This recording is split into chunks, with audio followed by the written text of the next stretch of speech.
Dita e dytë e kolonisë ndërkombëtare të fotografisë Glint Koloni vijoi në ambientet e Vilës Art në Drilon të Pogradecit. Përmes krijimit të një platforme artistike, fotografët e Glint Koloni ndanë njohuri, praktikuan teknika të reja dhe krijuan lidhje artistike mes tyre.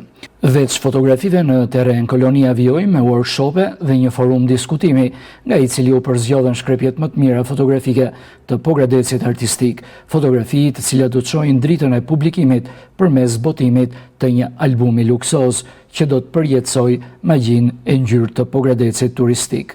Vetë fotografët profesionist nga vendi e bota ndan këtë eksperiencë përmes televizionit sot shtat. Një eksperiencë tepër e bukur, një fotografe nga Shkodra jam unë, e kam marrë dhe kam shiju Pogradecin në një tjetër dritë.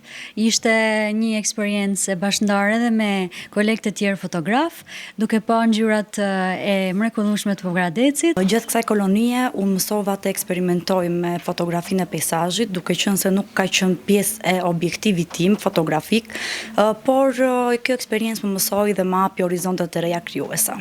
Për mua ishte në kënaqësi shumë të madhe dhe një nder që më ka mbushur një grup shumë spontan edhe e kam mësuar shumë nga artistët që janë. Pjesë e kolonisë. Pjesë e kolonisë. Nuk të mos të bie në sy dashmëria e njerëzve, ngotësia, afërsia që ata kanë me ty edhe ata u ndjen mirë me fotografin dhe fotografinë në përgjithësi aparatin. Po, nuk kanë pas siklet në përgjithësi në shumë vende ndryshme njerëzit e ndjejnë sikleta. Po, kësa ata janë shumë të hapur, domethënë ndërkohë vazhdojnë procesin e tyre të përditshme.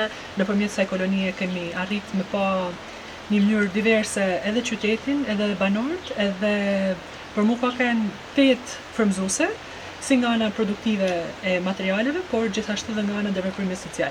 Këndi që ju ka bërë më shumë përshtypje? Po këto rrugicat që shikoje këto njerëz që janë duke punuar, duke bërë puna akoma artizanale, që nuk i gjen ndoshta në qytete të mëdha si Tirana, janë ata gjëra që të lënë shumë bresa. Ka qenë një eksperiencë shumë e veçantë, domethënë sidomos kam pas ardhur shpesh në Pogradec, por këtë herë ka qenë një lloj ndjesie tjetër që jam lidhur më shumë, duke dhe Diana që na ka ndihmuar, ku na ka treguar më shumë për zonës dhe ne jemi lidhur më shumë me zonës. Për mua ishte hera e parë në Pogradec dhe ishte një eksperiencë shumë e veçantë. Më pëlqeu shumë peizazhi, kishte larmishmëri ngjyrash dhe mbi të gjitha drita kishte një gjuhë që fliste me ne në mënyrën e saj në heshtje. Sa herë që vim Pogradec, zbuloj gjëra të reja.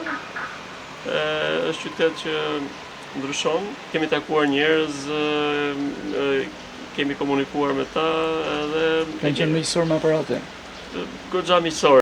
Ndërsa jemi në pritje të botimit të albumit, i urojmë Glint Koloni jetë gjatësi në qytetin breg liqenor të Pogradecit.